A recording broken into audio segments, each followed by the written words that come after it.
السلام علیکم، امید ہے آپ سب خیریت سے ہوں گے۔ آج کا ٹاپک ایک قرض دار کا قصہ اور قرض اتارنے کا خوبصورت ترین وظیفہ۔ ایک دوست نے دوسرے دوست سے قرض لیا اور قرض لینے کے بعد جو ٹائم تھا وہ پورا ہو گیا۔ اب پیسے اس نے نہیں لوٹائے۔ اس کے دوست نے بڑی کوشش کی کہ وہ اس کی رقم واپس دے دے، اس نے نہیں دی۔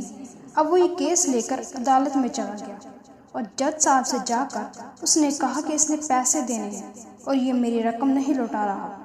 جج صاحب نے کہا کہ تمہارے پاس 30 دن ہیں، ودن 30 days تم نے اس کے پیسے واپس لوٹانے ہیں، ورنہ تمہارے خلاف فیصلہ ہو جائے گا۔ وہ شخص گھر گیا اور اس نے صبح سے شام تک درود شریف پڑھنا شروع کر دی۔ 1 دن، 2 دن، 3 دن، 27 دن ہو گئے۔ وہ درود پڑھتا رہا اور انتظار کرتا رہا۔ پیسے تو تھے نہیں۔ 30ویں دن عدالت میں پیش ہونا تھا۔ 27 دن گزر گئے، 28ویں رات آ گئی۔ خواب میں اس کو کسی نے آواز دی، گھبراؤ نہیں، تمہارا قرض ادا ہو جائے گا۔ اگلے دن پھر درود پاک پڑھتا رہا۔ اب نبی پاک صلی اللہ علیہ وآلہ وسلم کے خواب میں زیارت ہوئی۔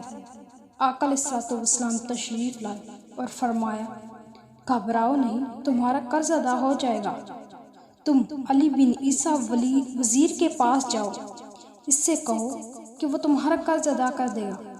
اب جب صبح اٹھا تو بہت خوش تھا کہ نبی پاک صلی اللہ علیہ وآلہ وسلم کی زیارت مجھے ہو گئی۔ خیال آیا کہ میں وزیر صاحب کے پاس گیا تو اگر انہوں نے مجھ سے کوئی ایویڈنس مانگ لیا، کوئی پروف مانگا کہ میں کیسے مان لوں کہ تمہیں نبی پاک صلی اللہ علیہ وآلہ وسلم نے بھیجا ہے، اس بات پر تو میرے پاس کوئی دلیل ہی نہیں۔ اب 30ویں رات آ گئی، آخری رات ہے، صبح عدالت میں جانا ہے۔ درود پاک پڑھتے پڑھتے وہ سو گیا۔ سرور کائنات نے خواب میں پھر کرم فرمایا، علی بن عیسیٰ وزیر کے پاس جاؤ، وہ تمہارا قرض ادا کر دے گا۔ حضور، میں چلا تو جاتا، لیکن اگر وہ مجھ سے کوئی پروف مانگتا، کوئی ایویڈنس مانگتا تو میں کیا جواب دیتا؟ پیارے آقا علیہ الصلوۃ والسلام نے فرمایا کہ اسے یہ کہنا کہ تمہارا ایک راز ہے جو آپ جانتے ہیں اور رب جانتا ہے، اور راز یہ ہے کہ آپ روزانہ فجر کے بعد 5000 بار درود پاک پڑھتے ہیں، اور جب تک درود پاک مکمل نہیں ہو جاتا تب تک آپ کسی سے بات نہیں کرتے۔ اب جب صبح اٹھا تو بہت مطمئن تھا، اب تو دلیل بھی آ گئی ہے، پہنچ گیا۔ صبح صبح علی بن عیسیٰ وزیر کے دربار لگا ہوا تھا۔ اس نے پیغام بھجوایا کہ مجھے علی بن عیسیٰ وزیر سے اکیلے ملنا ہے، پیغام لایا ہوں۔ درباری نے آ کر پوچھا کہ وزیر نے پوچھا ہے کہ کس کا پیغام لائے ہو؟ کہا کہ میں نبی پاک کا پیغام لایا ہوں۔ وزیر نے فوراً بلا لیا اور کہا، بتاؤ۔ فرمائیے، میرے آقا علیہ الصلوۃ والسلام نے کہا ہے میرا قرض ادا کر دے، میں 3000 دینار کا قرض دار ہوں۔ Today is the last day in the court, آج مجھے عدالت میں پیش ہونا ہے، اگر آج میں نے قرض ادا نہ کیا تو مجھے سزا ہو سکتی ہے۔ علی بن عیسیٰ وزیر نے کہا کہ میں بالکل آپ کا قرض ادا کر سکتا ہوں، مگر مجھے کیسے پتہ چلے؟ کوئی دلیل ہے، کوئی پروف ہے کہ آپ کو نبی پاک نے بھیجا ہے؟ کہنے لگا، ہاں، خالی ہاتھ نہیں آیا ہوں، آقا نے دلیل بھی دی ہے۔ اچھا بتائیے، کیا دلیل ہے؟ کہا، دلیل یہ ہے کہ آپ کا ایک راز ہے جو آپ جانتے ہیں اور آپ کا رب جانتا ہے۔ 5000 times ڈیلی آپ درود پڑھتے ہیں فجر کے بعد، جب تک یہ درود پورے نہیں ہوتے آپ کسی سے بات نہیں کرتے۔ اب تھوڑی دیر کے لیے امیجن کریں کہ جو وزیر 5000 بار درود پاک پڑھتا ہوگا وہ عاشق رسول کیسا ہوگا؟ اس کی تو لاٹری نکل آئی۔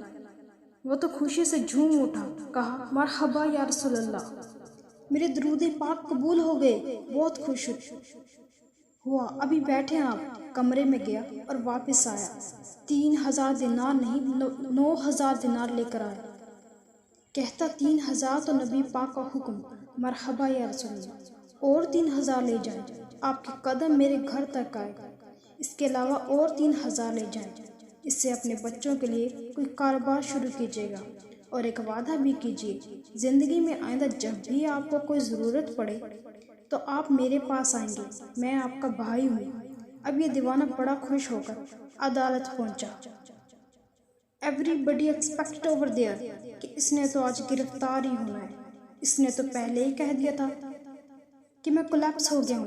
اب عدالت میں جاتے ہی اس نے 3000 دینار جج صاحب کو دیے اور کہا کہ میرا قرض ادا کر دے. میں اپنے قرضے سے بری ہونا چاہتا ہوں.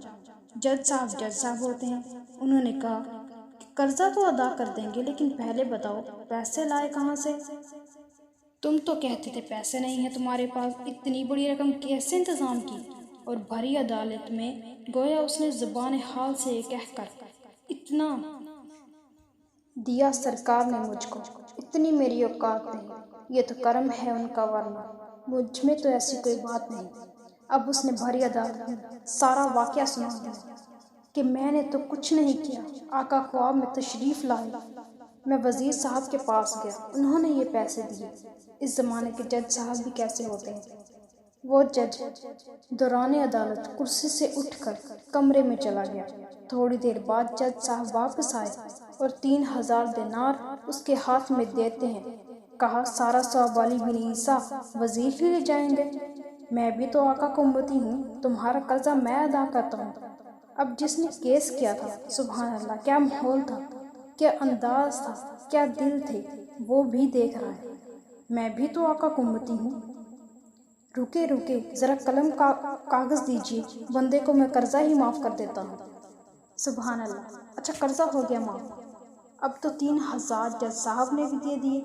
وہ بندہ کہتا جج صاحب وہ واپس لے لیں، میرا تو قرضہ ہی ادا ہو گیا ہے. جج صاحب کہتے ہیں جو پیسے آقا کے نام پر نکال دیے میں واپس نہیں لیتا، یہ سارے تم ہی لے جاؤ. اب یہ 12000 دینار لے کر یہ عاشق رسول جھومتا ہوا اپنے گھر پر جا رہا ہے. کیا بات ہے.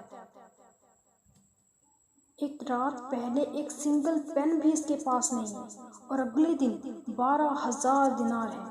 درود پاک وہ وظیفہ ہے جو دل سے پڑھا جائے تو سبحان اللہ، یہ مصیبتوں کو ٹالنے والا وظیفہ ہے، یہ پریشانیوں کو دور کرنے والا وظیفہ ہے. اور یہ میں نہیں کہہ رہا، کہہ رہی سرور کائنات صلی اللہ علیہ وسلم کی حدیث ہے، جس کا مضمون ہے کہ جو پریشان ہے، مصیبتوں میں ہے، اس کو چاہیے کہ مجھ پر درود پڑھے.